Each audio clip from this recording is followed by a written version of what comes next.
Welcome to The Explainer. Today, we're jumping into the essentials of Adobe Premiere Pro. We've taken all the key lessons from a fantastic Hindi tutorial to help you make better videos and, honestly, to make them a whole lot faster. It's a good question, right? What is that secret ingredient? Well, it often comes down to two really important things that happen long before you even get to the fancy stuff, like special effects or color grading. And those two things are getting the foundation right from the very beginning and then telling a smooth, connected story. So, let's dive in. First, we'll talk about how to build a rock-solid foundation for your project. Then we'll get into polishing your story with some seamless, professional-looking transitions. Okay, so every video starts by creating a new project. But the single most important decision you're going to make happens right here at the beginning. And that's setting up your digital canvas, which in Premiere Pro is called the sequence. Just think of a sequence as the master blueprint for your entire video. It's like deciding the exact size and shape of your painting before you even pick up a brush.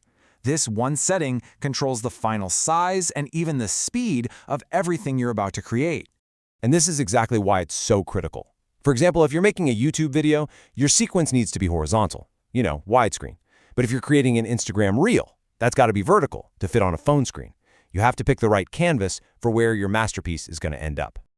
All right, project is set up, sequence is ready to go. Now it's time to bring in your files.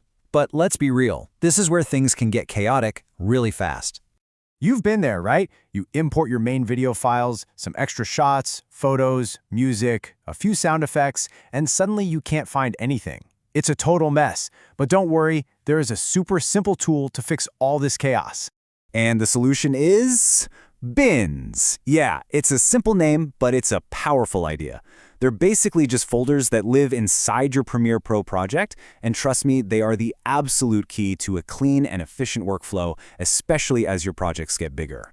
And using them couldn't be easier. You just click that new bin, give it a logical name, like videos or audio, select all your video files, and just drag them right in. Do it again for photos, music, the whole shebang. And just like that, everything is tidy and easy to find. Okay, with everything organized, we can finally start building our story on the timeline. But as you start dragging your clips in, you are almost guaranteed to run into this very common warning. Yep, this little pop-up window. It shows up when the clip you're adding has different settings, maybe a different size or a different frame rate, than that sequence blueprint we so carefully created at the beginning. So what's happening here is Premiere Pro is asking you a really important question. It's saying, hey, do you want to change your entire project's blueprint just to match this one clip, or do you want to stick with your original plan and just make this new clip fit in? So here is the key takeaway. The thing you have to remember. Always, and I mean always, choose Keep Existing Settings. You made that sequence blueprint for a reason, right? You knew you were making it for YouTube or for Instagram. So stick to your plan. You're in charge here. Tell Premiere Pro to make the clip fit your vision, not the other way around. So your clips are on the timeline. Your story is coming together. Now it's time for the polish. Let's connect those clips together smoothly and really elevate your storytelling. You'll find a whole bunch of transitions right inside the effects panel. Just open up the Video Transitions folder, find one you like, a simple cross-dissolve is almost always a great choice, and then literally just drag and drop it right on the cut between two of your clips.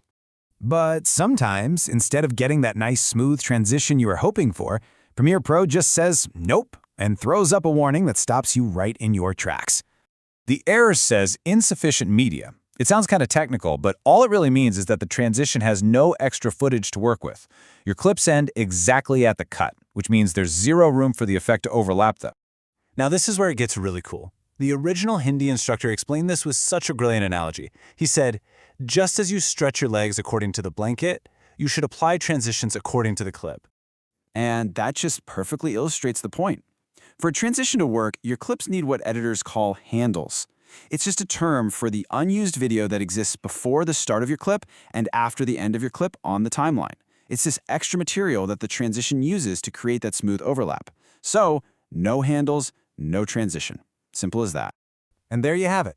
Once you have a solid project set up, a clean way to organize your files, and you really understand how transitions work, you're not just editing anymore, you're truly storytelling.